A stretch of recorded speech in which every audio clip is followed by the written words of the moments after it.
When 3 teens were found after 50 days, lost at sea, they opened up about their terrifying ordeal.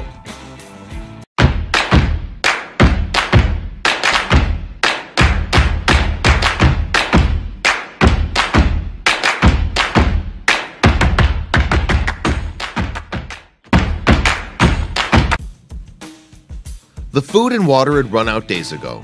The sun beat down relentlessly, burning skin that was already covered in agonizing rashes. There was no relief on the horizon, just the deep blue ocean stretching out endlessly in every direction. Incredibly, this was the situation that 3 young teenagers found themselves in. Against all odds, though somehow they survived. It was an impulse, fueled by vodka and tales of similar exploits, that led 15-year-old Philo, his cousin and best friend, Samotonia, also 15, and another cousin, 14-year-old Atuni Nassau, to set out to sea that day. The trio had been drinking and smoking, hanging out in their local clubhouse on the Pacific island of Atafu, when Samu had the idea of stealing his uncle's boat and heading for the next atoll.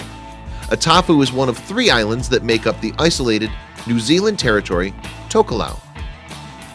There were rumors that the boys set off looking for love, but they themselves claim a much more down-to-earth motive. "We were drunk," Atuni later confessed to the Daily Telegraph. "We were drinking." According to the boys, it was as simple as that. The atoll that they were reportedly headed for, Nukunonu, was 62 miles away. A quick glance at the map shows how foolhardy the boys' plan was. Atafu is a tiny atoll measuring just a single square mile, surrounded by a whole lot of wild and unpredictable ocean. The open sea's inherent dangers are the reason why most Tokelauans don't sail far from the shore unless accompanied by a seasoned fisherman or tautai. These hazards didn't seem to trouble the teens though when they loaded the small engine-powered boat with stolen fuel and provisions. Their stash comprised some 30 coconuts, 2 bottles of milk, a jar of water, a sealed container of vodka, and some cigarettes. It was a somewhat paltry stockpile and one that clearly showed they weren't expecting their trip to last more than a few days at most. The 3 would-be sailors didn't even carry any fishing gear, despite Atafu being a fishing village. Fortunately, Philo had the presence of mind to grab a tarpaulin before they left, something that would prove invaluable during their ordeal. It was to be their only means of collecting water and providing cover when it rained. It was well after midnight when Samu piloted the boat out into the open ocean. The teens were in high spirits, drinking vodka and taunting the islanders they left behind. Although they blamed their escapade on alcohol, Atuni later told GQ magazine that the boys had in fact had the romantic notion of simply following a star to see where it led them. They were excited to begin what they saw as a fun but short adventure. That first night was cold. The boys were dressed for warm days on the island, not chilly nights at sea. Their wardrobe of shorts and t-shirts was sadly inadequate. What's more, the sea spray that gradually puddled in the bottom of the boat didn't help either. Despite this, and aided by all the vodka they'd consumed, the teens managed to fall asleep after turning off the engine. Their boat drifted on the water. Fewer than 600 people live in Atafu, so it's not surprising that the boys' disappearance was noticed the following morning. An emergency meeting was held for all the island's inhabitants. Carissa Nassau, the leader of Tokelau at the time, called for a search of the surrounding islands and the large lagoon at the atoll's center. Village men from the 3 atolls went out to look for the missing teens. Torrid weather was expected, heightening fears for the boys' safety. Less than a year earlier, 3 men from the island had been killed when their barge capsized during the storm.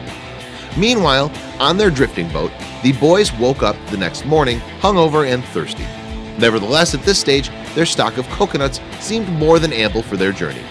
Consequently, they cracked a few open and drank the water before polishing off the 2 bottles of milk. Another soggy night wasn't yet enough to discourage the 3 teenagers. In fact, when they saw a plane fly overhead, only Atuni bothered waving at it, even though they guessed it was looking for them. After all, they reasoned, they hadn't been gone long, but there'd be other chances for rescue. The airplane that the boys spotted was indeed most likely looking for them. The day after they were reported missing, the New Zealand Air Force scrambled a surveillance plane to aid in the search. But even though the plane was equipped with sophisticated radar, and despite it searching over 8,000 square miles of ocean, its efforts proved fruitless. Meanwhile, the coconuts didn't last long, and neither did their optimistic outlooks. Ordinarily, the average male teenager needs to consume about a dozen cups of water a day. By the sixth day at sea then, the boys were so thirsty that they began to drink seawater, something they knew was a very bad idea. At this point, the weather brought Philo, Samu, and Achuni a lucky break. They were able to collect water in their tarpaulin during a short but heavy rain shower. Unfortunately though, the water didn't last long and they were still without food. The situation was becoming dire and would only get worse. Day after day, the boys' condition deteriorated. By this time, they were sleeping sitting up to stay out of the puddle of filthy water in the bottom of the boat. The days soon turned into weeks. Luck did bring the boys a little food. On 4 occasions, waves breaking over the boat brought them a fish, and once they caught a seabird that landed within reach. Another time they ate some barnacles from beneath the hull, but that was all. They were gradually wasting away. Going for long periods with no nourishment took its toll on the teenage boys.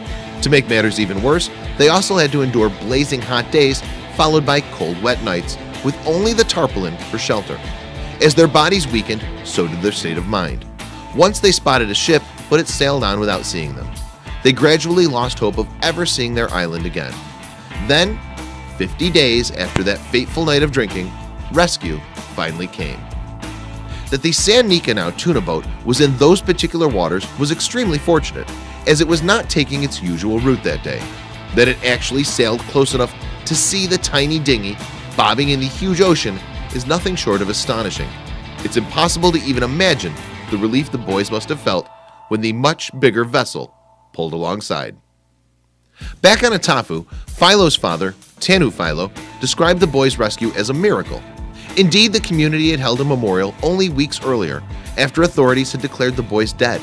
Incredibly, the 3 friends had spent 50 days at sea in a small boat with barely any food, fresh water, or shelter, only to be discovered by chance by a passing fishing boat. So perhaps miracle is the correct word.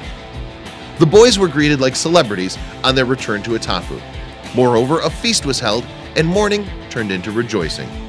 However, perhaps wanting to completely leave their ordeal behind them, all 3 have since left Tokelau. Samu and Philo moved to Australia, where they have relatives, and Achuni and his family relocated to Hawaii. It's safe to assume they'll not be taking any impromptu boating trips anytime soon.